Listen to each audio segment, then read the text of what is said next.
Hello friend, કેમ છો મિત્રો? મજામાં જશો? જો ફાઇનલી દ્વારકા જવાનો પ્લાન થઈ ગયો.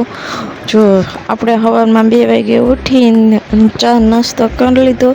નાસ્તામાં કાંઈ નહોતું, ખાલી બિસ્કિટ ને ગાંઠિયા ને એવું જ હતું, કેમ કે સવારમાં રોટલી બનાવવાનો ટાઈમ નહોતો. બસ 3:30 વાગે ઉપડવાની હતી એટલે.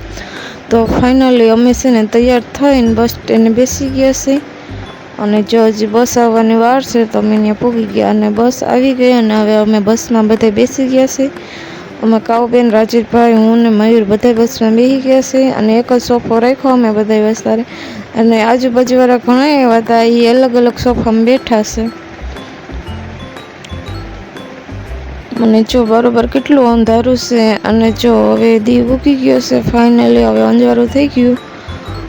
અને અમારા રાજીવભાઈ જો બસમાં મોબાઈલ જોવાનું કામ કરે છે. જોવાનો નજારો કેવો લાગે, મસ્ત.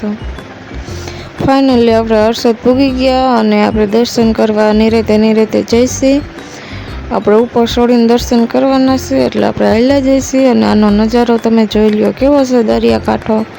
મજા જ આવી જાય. મારો વિડીયો ગમતો હોય તો લાઈક ફોલો કરતા રહેજો. બાય મિત્રો.